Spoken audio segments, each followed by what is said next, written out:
Je suis de la promotion, de la 86e promotion de l'EOGN. C'est une sortie en 1992 d'un recrutement qu'on appelait à l'époque le recrutement OG1, qui était ouvert à la fois aux universitaires, mais également à ceux qui avaient suivi une formation militaire, puisqu'à l'époque on avait un service militaire. Et en ce qui me concerne, c'est une formation d'élève officier de réserve. Donc vous avez cette qualification d'élève officier de réserve, vous avez votre diplôme universitaire, pour ce qui me concerne, c'était une licence de sciences éco. Et là, vous vous présentez au concours. Je me présente au concours en 89. À l'époque, c'est 3 ans de formation à l'EOGN. Je sors en 92. Je suis affecté à l'escadron de gendarmerie mobile de Satory, comme commandant de peloton de véhicules blindés à roue de gendarmerie. Ça a son importance, puisque ça va me permettre d'aller 3 fois outre-mer, dans les territoires Nouvelle-Calédonie et Polynésie. Et ensuite, je suis affecté en 95 comme commandant d'escadron à Mont-de-Marsan, où là, j'ai l'occasion également de retourner en Polynésie et également en Corse. Donc la gendarmerie mobile, son métier principal, c'est le maintien de l'ordre, mais c'est également apporter son concours à la gendarmerie départementale. Donc à l'issue de ces 6 ans en gendarmerie mobile, je suis affecté à Cholet, comme commandant de compagnie de gendarmerie départementale, où là, vous êtes responsable d'un arrondissement. En gros, c'est 180 gendarmes, c'est 90 communes et c'est 130 000 habitants, l'arrondissement de Cholet. À l'issue de ces 3 ans de commandant de compagnie, je suis affecté à Orléans comme chef du bureau organisation, évaluation, contrôle à la région de gendarmerie du centre, à Orléans. Pendant ce temps, à Orléans, j'ai l'occasion de faire 3 séjours en Roumanie dans le cadre du programme phare de l'intégration de la Roumanie au sein de l'Union européenne. Donc là, ce qui m'a permis aussi de voir autre chose. Et pendant ce temps également, je prépare le concours d'entrée à l'école de guerre. Je réussis ce concours et je passe 1 an à Paris à l'école de guerre, au collège interarmé de défense. À l'issue, je suis affecté au cabinet du directeur général comme chef du bureau contrôle de gestion et évaluation de la performance jusqu'en 2010. Et en 2010, j'obtiens mon bon de sortie, comme on dit, de la direction générale pour aller commander le groupement de gendarmerie départementale de Tours en Indre-et-Loire. 2014, parcours classique d'un officier de gendarmerie, vous alternez des temps sur le terrain et des temps en administration centrale ou en état-major. Et là, en 2014, je suis affecté comme chargé de mission auprès du directeur des opérations de l'emploi à la direction de la gendarmerie nationale à Issy-les-Moulineaux. Voilà pour mon parcours. Donc ma dernière affectation comme commandant de groupement de gendarmerie départementale à Tours et mon affectation actuelle comme chargé de mission sont en fait les temps forts pour moi de ma carrière. Le premier temps à Tours m'a permis d'avoir la main sur un commandement d'unité avec sous ma responsabilité 700 gendarmes, avec la responsabilité des ressources humaines, la responsabilité budgétaire et la responsabilité opérationnelle. Donc dans ce cadre-là, en responsabilité opérationnelle, j'avais comme interlocuteur privilégié le préfet d'Indre-et-Loire et le procureur de la République de Tours. Préfet d'Indre-et-Loire pour tout ce qui est sécurité publique, dont la sécurité routière, où nous étions jugés sur les résultats dans ce domaine-là, nombre de tués sur les routes, nombre d'accidents, mais également sur la partie police judiciaire avec le procureur de la République, les résultats en termes de délinquance. Donc là, ce sont des demandes très précises, des objectifs qui nous sont donnés chaque année et que l'on doit atteindre au mieux avec les moyens qui nous sont donnés, d'où l'implication ressources humaines et l'implication budgétaire. Et là, ça a vraiment été un temps fort, et c'est un temps fort pour un officier de gendarmerie, parce que vous êtes vraiment jugé sur vos qualités et sur la façon de gérer au mieux votre emploi du temps, votre organisation, et puis également le fait d'allier votre vie de famille avec ce temps fort de commandement.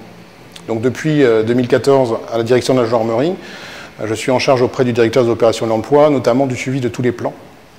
Et avec les événements dramatiques récents, il y a des plans qui se sont succédés de lutte contre le terrorisme, où j'ai en charge la mise en place, à la fois sur le plan des ressources humaines et sur le plan du budget, du renforcement des unités pour lutter contre le terrorisme.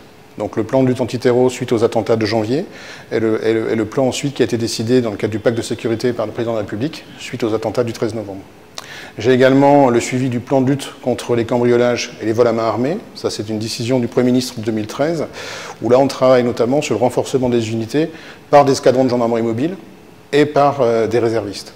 Et puis enfin, dans les suivis que j'ai en charge, j'ai également tout ce qui est travail transversal avec les 2 autres directions, la direction soutien finance et également la direction des ressources humaines de la direction générale. Alors, la réserve de la gendarmerie aujourd'hui, c'est réellement notre marge de manœuvre pour atteindre les objectifs qui nous sont fixés dans la production de sécurité, qui est le domaine qui nous est imposé. La réserve nous permet d'avoir des effectifs disponibles, formés. En l'espèce, en Indre-et-Loire, j'avais sous ma responsabilité 200 réservistes qui venaient s'ajouter aux 700 personnels qui étaient sous mes ordres. 200 réservistes que l'on doit recruter, que l'on doit former, que l'on doit engager. Et leur capacité à venir apporter justement ce concours aux unités territoriales est pour moi extrêmement importante. Et aujourd'hui, c'est incontournable. Alors, on le voit après les événements de cette année sur les renforts en sécurisation.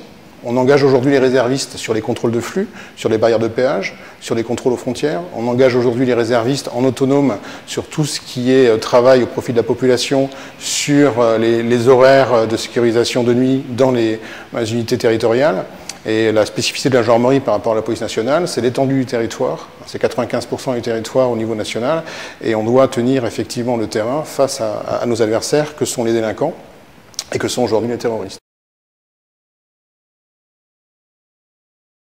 Donc, concernant la lutte contre le terrorisme qui touche les zones police essentiellement, mais également la zone gendarmerie comme à Saint-Quentin-Fallavier dans l'Isère, la gendarmerie a mis en place à la demande du ministre des capacités d'intervention en moins de 20 minutes sur chaque site sensible, ce qui nous a amené à créer des pelotons de surveillance et d'intervention spécialisés qui sont renforcés en termes de matériel, en termes de moyens humains. Pour les matériels, ce sont des armes particulières, ce sont des protections balistiques et des véhicules qui leur permettent d'intervenir donc en moins de 20 minutes. On a créé également une capacité d'intervention supplémentaire en renforçant le GIGN et en créant des antennes GIGN un peu partout en France, au nombre de 6, qui permettent d'intervenir donc en moins de 20 minutes avec des capacités renforcées en mesure d'intervenir et de faire cesser les tueries qui s'engagent comme celles qu'on a pu connaître au Bataclan.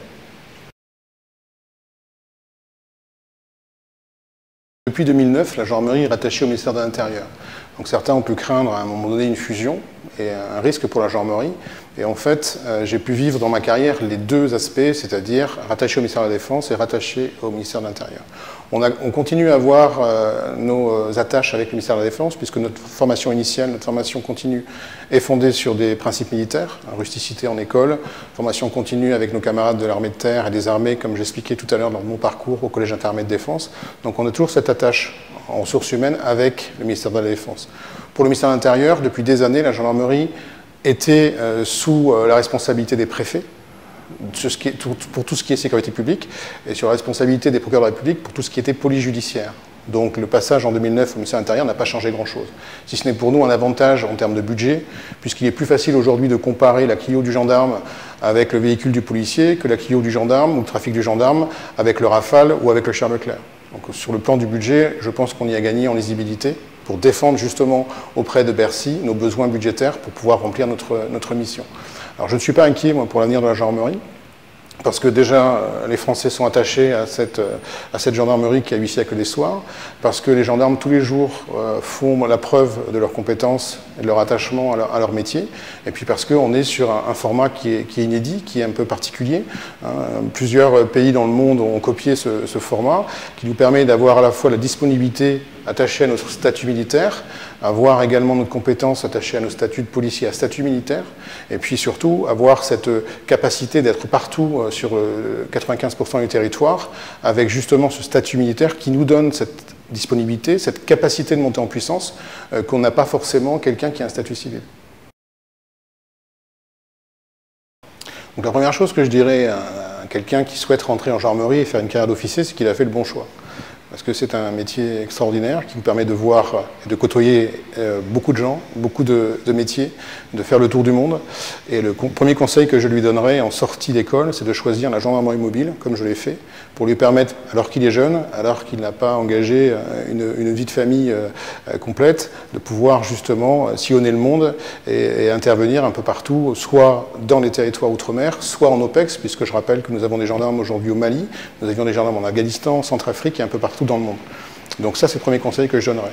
Après 5 ou 6 ans passés en gendarmerie mobile, il y a une maturité qui est acquise, il y a une connaissance professionnelle qui est approfondie, et pas simplement l'ivresse que l'on peut avoir à l'EOGN. Et là, on est armé pour pouvoir travailler justement dans le cœur du métier qui est la gendarmerie départementale. La sécurité publique, produire de la sécurité, comme je l'ai dit tout à l'heure, la capacité à gérer une équipe, à commander une centaine d'hommes ou un peu plus quand on est commandant de groupement. Et puis surtout cette capacité à pouvoir intégrer ensuite, avec l'expérience acquise en gendarmerie mobile, l'aspect budgétaire et l'aspect opérationnel.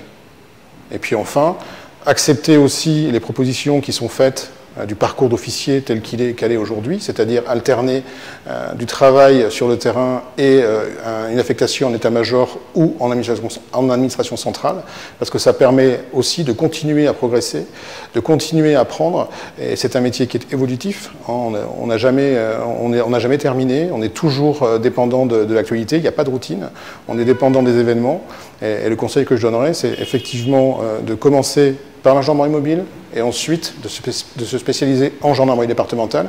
Et puis pour ceux qui ont la fibre en police judiciaire, eh bien de faire une spécialisation justement en police judiciaire pour travailler dans les offices ou dans les sections de recherche. Pour réussir une carrière en gendarmerie, une carrière d'officier de gendarmerie, il faut effectivement être sur les deux piliers, c'est-à-dire à la fois progresser dans sa carrière, profiter de tout ce qui nous est offert en termes de formation de manière à pouvoir justement acquérir des éléments complémentaires et progresser en termes de grade.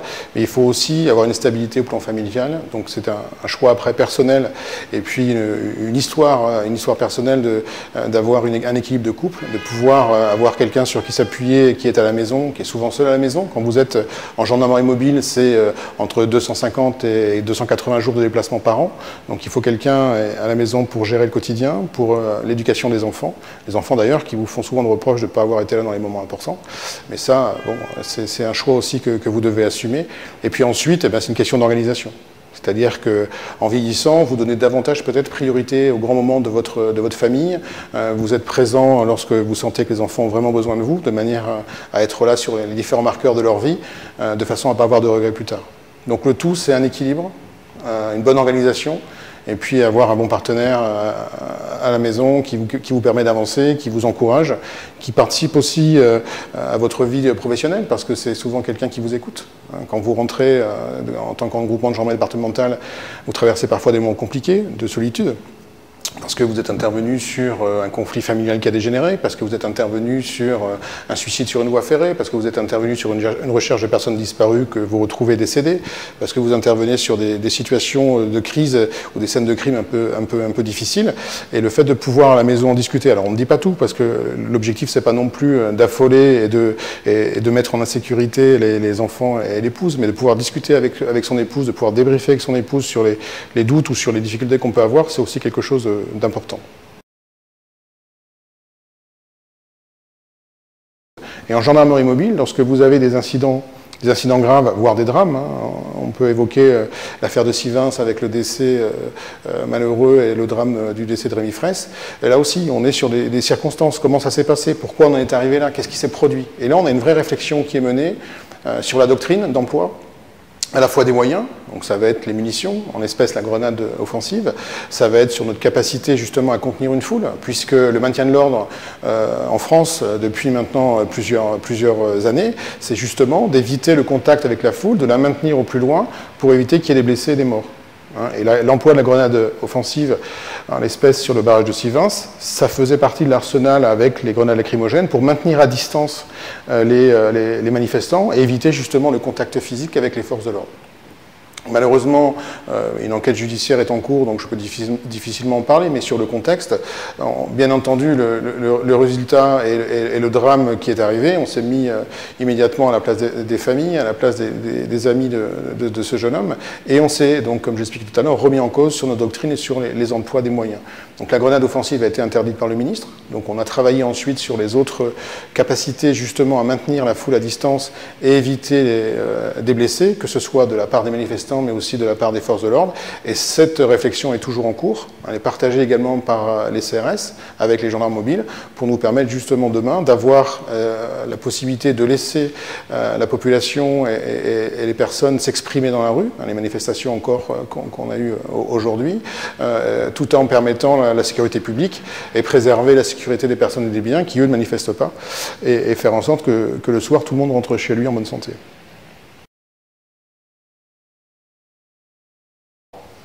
Je vous parlais tout à l'heure des qualités d'organisation pour un officier de gendarmerie, mais pour moi, la qualité principale, c'est la qualité humaine.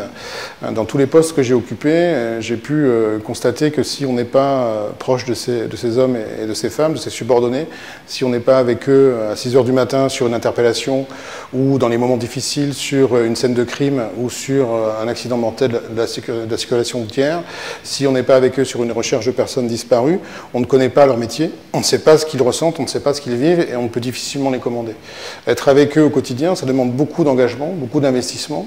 Ça veut dire qu'à un moment donné, sur l'équilibre que vous devez rechercher entre votre vie professionnelle et votre vie privée, évidemment, vous tendez sur votre vie professionnelle. Vous donnez énormément à votre vie professionnelle.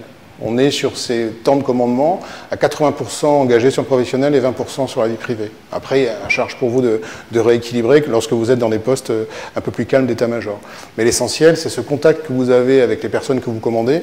Et puis, croyez-moi, ils vous le rendent bien, puisque après ces événements compliqués, vous les retrouvez, ils vous recontactent, vous échangez avec eux et vous avez vécu des moments qui sont à vous, qui sont à eux, et qui vous ont permis justement à la fois d'atteindre l'objectif, d'avoir des résultats, mais surtout de partager une expérience humaine qui est incomparable.